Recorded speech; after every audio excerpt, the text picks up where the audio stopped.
Ciao ragazzi, ciao a tutti, benvenuti come sempre a casa Zanoni. Même si c'est que lundi et même si d'habitude vous avez beaucoup mangé et beaucoup fait un petit peu la fête ces week-ends, bah déjà nous au lundi matin la première chose qu'on pense c'est se faire un apéritivo. On pense à qu'est-ce qu'on peut manger avec l'apéritivo de ce soir. Et justement, j'avais envie de vous montrer quelque chose qui est assez particulier parce que tout le monde connaît la ricotta. Greta et nous on adore la ricotta parce que c'est quelque chose de léger, c'est de frais. Mais on s'est dit, pourquoi pas montrer aux gens comment faire de la ricotta fait maison. Alors, c'est pas une vraie ricotta parce que l'histoire de la ricotta, vous connaissez, c'est le mot même qui le dit, ricotta recuite. Ça veut dire que c'est le deuxième lait quand on fait des fromages, par exemple, comme les parmesans comme ça. C'est le lait et il est recuit justement pour aller sortir vraiment la dernière matière qu'on a de la ricotta. Nous, on va le faire avec du lait frais. On va faire du lait frais et la façon qu'on va les gélifier, la façon qu'on va le faire fermer, c'est-à-dire qu'on va juste lui mettre du citron. Alors, viens Greta, je te montre. La seule chose que vous devez faire, alors, c'est de porter votre lait en température d'environ 85 et 90 degrés. Alors, si vous n'avez pas un thermomètre, c'est pas grave. Ça doit pas être une température précise. Et vraiment, dès qu'on est à 85 degrés, 86 degrés, c'est bon. Ok, on peut arrêter. Alors, Greta, regarde, moi je mets quand même une petite cuillère de crème fraîche. Alors, pour justement rendre ma ricotta encore plus gourmande. Ok, parce que je veux un peu plus de matière grasse dedans. C'est pas obligé, c'est pas nécessaire. Je mélange ma crème fraîche. J'ajoute un petit peu de sel, déjà, un pincé de sel. Et vous allez avoir c'est vraiment la chose la plus simple à faire. Regardez maintenant, il y a juste que du lait, du sel et un petit peu de crème fraîche. Et avec l'aide d'une spatule, vous comprenez pourquoi maintenant, on va verser l'équivalent de 2 citrons, sans mettre l'eau, 2 citrons de jus de citron frais, comme ça. Et là, du coup, alors, le lait avec les citrons, je ne sais pas si vous voyez, mais regardez, il commence à coaguler tout de suite. T'as vu, Greta? Ça, c'est les principes du fromage. T'as vu comment il coagule? C'est pour ça que je n'utilise pas un fouet, mais regarde, on a déjà la protéine qui commence à se séparer du petit lait. Ah, c'est bien sûr, c'est un peu plus riche qu'une vraie ricotta. Et là maintenant, la chose qu'on a à faire, c'est de lui mettre un couvercle. Là, il n'y a plus feu, hein. Il est éteint le feu. Tiens, regarde. T'as vu comme il commence à s'éprendre? Regarde. T'as vu? Tu parles pas beaucoup ce matin. Non. C'est parce que t'as ton micro, t'as ton nouveau micro. Tu veux essayer de voir si ça marche quand même? Dis-moi un petit mot gentil. Quanto lo lasci adesso così 10 minuti? Le lait comme ça, regarde. T'as vu comment il est déjà en train de se former? C'est dingue, hein?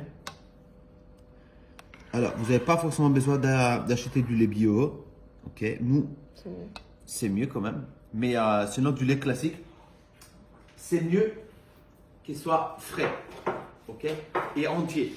Frais, c'est entier. Il ne faut pas utiliser du lait semi-crémé, machin comme ça, parce que du coup, c'est la crème, c'est ce qui va devenir notre ricotta. Tu as vu comment elle fait? Et là, maintenant, on le laisse comme ça, 10 minutes. Ok, 10 minutes, un quart d'heure. Le temps qu'il me refroidisse un peu. Ok, et après, la seule chose que vous avez besoin, c'est un passoire, quelque chose pour récupérer les petits laits et un torchon. Et là, du coup, on va faire notre ricotta. Mais nous, qu'est-ce qu'on a fait pour pas attendre, on l'a fait tout à l'heure parce que du coup, on est des grands mangeurs de fromage comme ça. Et regarde, Greta, viens voir. On a notre ricotta assez compacte. Ok. Après, ça dépend de le niveau. Ça dépend si vous la voulez mouillée ou assez épaisse. Nous, on aime quand c'est assez épais. Du coup, là, elle a perdu pas mal d'eau. On ne la met pas au frigo avant qu'elle soit complètement... avant qu'on aille complètement enlever l'eau. Il faut vraiment qu'on attende à l'extérieur. En tout cas, elle a qu'un risque Vous la laissez à l'extérieur comme ça et tranquillement, elle dessèche. Ok. Après, quand vous voyez qu'elle est presque prête, vous la conservez dans le temps chaud. Alors, mettez-la bien dans une casserole ou dans une bol, en manière que l'eau, parce que sinon l'eau va continuer à sortir et du coup, elle va venir un peu trop sec. Vous pouvez mélanger directement avec de l'huile d'olive, vous pouvez mélanger avec du sel, du poivre. Mais là, je vais vous montrer comment faire 2 petits rouleaux très sympathiques avec. Regarde. Le film, ça c'est l'astuce, c'est très important. On prend du film. On mouille la table, mais pas mouillée, ok, humide. Très important que la table elle soit que humide. Je prends un torchon sec et je passe mon film sur mon torchon. Pourquoi en faisant comme ça, je colle parfaitement les films à mon plan de travail. J'ai fait une deuxième couche, un sur l'autre, ok, un petit peu décalé pour avoir justement un petit longueur, ok.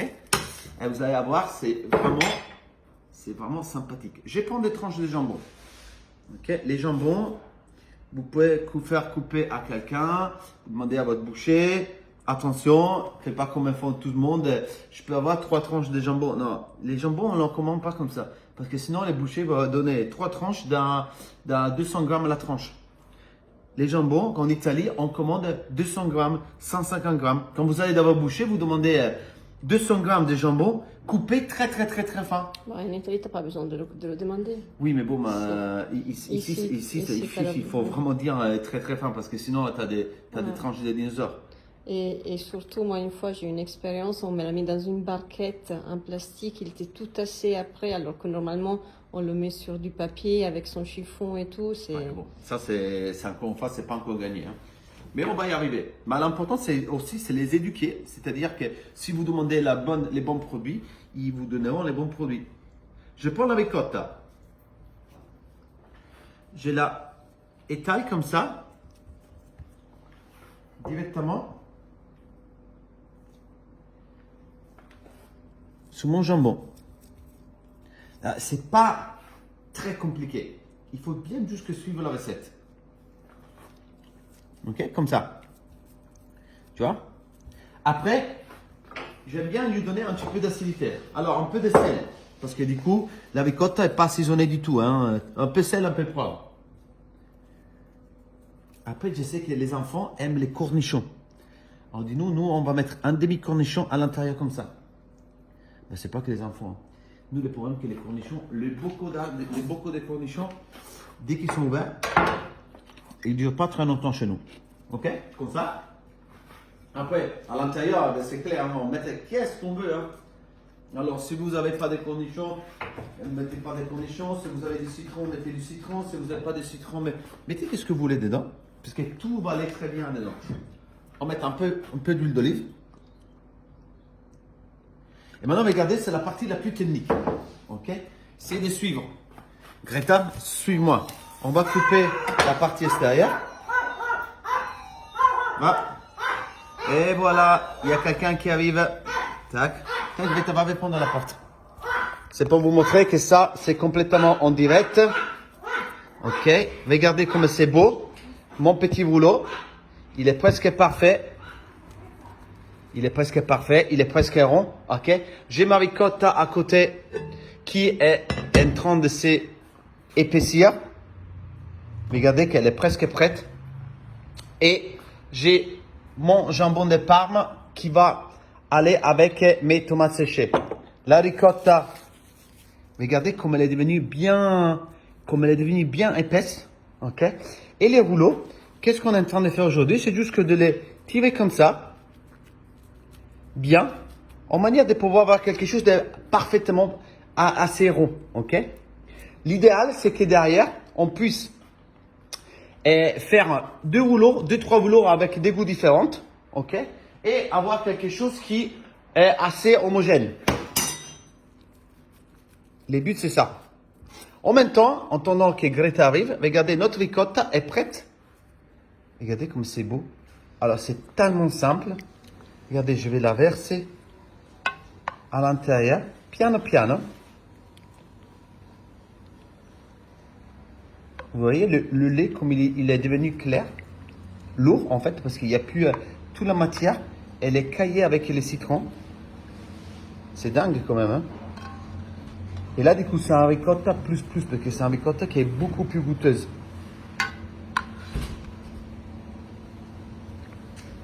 Et voilà. Merci Greta, mon caméraman avait tourné. Parfait. Bon, ça, on le laisse encore un petit peu, mais c'est juste pour vous montrer la facilité de faire de la ricotta. Ah, là, je vais continuer à rouler. Je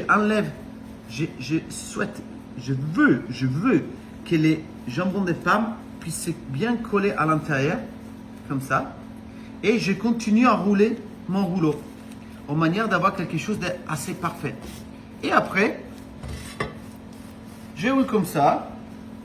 Je ferme d'un côté, bien. Je ferme de l'autre.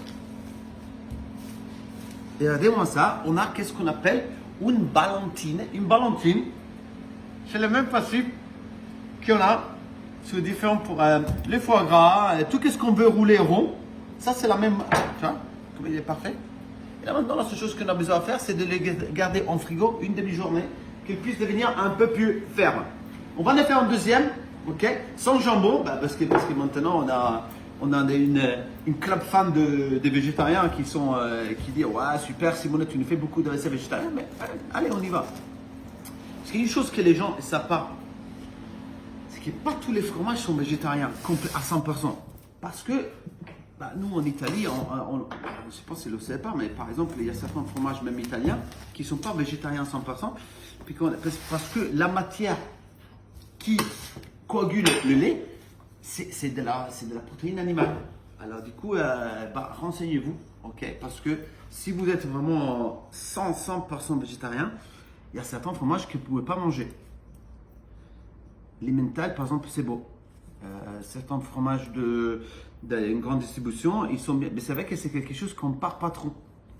Mais par exemple, les parmesans, si on veut voir, il n'est pas 100% végétarien. Per contro il parmigiano lo puoi mangiare se sei intollerante al lattosio, se mangi una dieta senza lattosio. Si. Tac. Moi, je vais faire ça avec du basilico. Vous allez voir, ça va être canonissime. Après, la seule chose qu'on a besoin de faire, c'est qu'on va prendre du pain, ok, qu'on va couper la même taille de notre rouleau. Et une fois qu'on a fini, une fois que ça a pris un petit peu de temps dans le frigo, on va les couper, on va les poser sur notre petit toast de pain. Et c'est vraiment de la super sympa. Comme apéro, c'est vraiment dingue. Nous, on l'a déjà fait hier. Parce que bon, on essaye quand même de goûter les recettes avant. Hein. C'est pour ça qu'on l'essaye d'abord, on les goûte. Et on s'est dit que si c'est des recettes bombes atomiques, que ça vaut le coup de les faire, on va la faire. Tac. Tout simplement comme ça. Il n'y a vraiment pas grand chose, pas chichi à faire. Nous mettons le basilico. Après, on va faire la même chose avec les fromages. Je l'ai fait un peu plus petit, c'est là parce que bon. Tac. Tu vois? Franchement, on l'a goûté hier. C'est très très très très beau. C'est beau, c'est frais, c'est léger, c'est hyper goûteux. Après, ça sort un petit peu de la ricotta classique. Hein. C'est pas. Parce que bon, la ricotta, la plupart des ricotta que vous achetez, c'est des ricotta industrielles. Alors, hein, c'est différent. Là, je vais mettre un beau filet de tomates comme ça, séchées. Les petites tomates séchées des Casa Zanoni qui sont justement dingues. Pas besoin de les couper. Je fais un petit filet comme ça. Je vais mettre un petit peu d'huile d'olive, mais pas trop parce qu'il y en a déjà un peu de tomates. Je vais mettre un petit peu de sel et poivre, mais pas trop non plus parce que la tomate est bien assaisonnée. Et je fais la même chose. Je coupe les fines. Je prends les fonds. Je commence à rouler. Et je roule tout autour. En manière d'avoir une ballantine qui est faite avec du basilic, de la tomate. Et je fais d'un côté. Allez. Là, combien de temps que tu as la vidéo? C'est à 15 minuti. 15 minutes. C'est dingue comme ça peut aller vite. Une fois que vous avez votre lait coagulé, franchement, Et encore une fois, ça c'est la partie la plus technique. Si vous ne voulez pas faire quelque chose d'aussi technique et aussi compliqué à faire, il n'y a pas de souci. Vous prenez votre fromage coagulé, votre espèce de ricotta coagulée qui est justement dans le torchon. Vous lui donnez une forme. Là maintenant, elle est petite la mienne. Mais imaginez que dans 2 litres de lait, vous avez l'équivalent de 500 grammes de ricotta. Oui, de ricotta. On l'appelle ricotta, vas-y. Ok. On le met dans l'assiette. Hein, quand il y en a plus, c'est même plus joli. Enfin, regarde, on va lui donner une forme encore plus jolie pour vous montrer vraiment comment on peut faire. C'est que on va justement la prendre et avec le torchon, on va lui donner une forme comme ça. Tu vois qu'elle a encore beaucoup de lait. Ouais, mais il faut lui laisser d'eau parce que sinon elle est trop épaisse après. Ok. Là, je vais ferme et je vais prendre. Tu vois, on peut avoir une espèce de petit boule comme ça. Après, ça peut être. Pourquoi tu rigoles? Ça peut être déjà jusque comme ça. Franchement, avec un peu d'huile d'olive, un peu de sel et poivre. Non, il n'y a pas de poivre dedans. C'est vraiment ça mort. Là, vous mettez ça en apéro avec un petit peu de crème, de tomate de chez Simone ou n'importe quel. Comme ça. Avec un petit peu de pain. C'est dingue. C'est original. C'est léger. Parce que du coup, c'est pas trop lourd. C'est beau pour l'été. Là, vous avez ça sous une tranche de tomate fraîche. C'est vraiment dingue. Et regarde, Greta. Regarde, on va juste vous montrer jusqu'à la fin. Tu vois comme c'est simple. Là, maintenant qu'il a bien refroidi. Après, c'est à vous d'avoir. Si vous voulez qu'elle soit plus mouillée, ça dépend de dans le temps que vous la laissez écouler dans son petit lait. Ok? Plus que vous la laissez, plus qu'elle va devenir sec et plus qu'elle va devenir un peu farineuse. Si vous lui laissez plus de lait à l'intérieur, elle va rester beaucoup plus fondante. Tu vois, regarde. J'enlève ça et juste que on peut montrer aux gens. Oui. Tu vois, regarde. Tu as vu? Oui. C'est que de l'eau. Et là, ça, on le laisse comme ça. On n'a pas besoin de lui faire grand chose. On va juste qu'on la laisse. Et d'ici à quelques heures, regarde comme il est déjà joli. Regarde. C'est vraiment comme de la ricotta. Et c'est complètement naturel. Et c'est très beau. Les enfants, même si c'est lundi matin et il y en a pas mal de vous qui doivent travailler, écoute, nous, c'est notre travail de vous faire plaisir avec des recettes bomba atomica. Ricotta fatta in casa, bomba atomica. Je vous souhaite un bon lundi. On vous souhaite, Greta, non? Oui. On vous souhaite un bon lundi à tous. Ciao ragazzi, bomba atomica.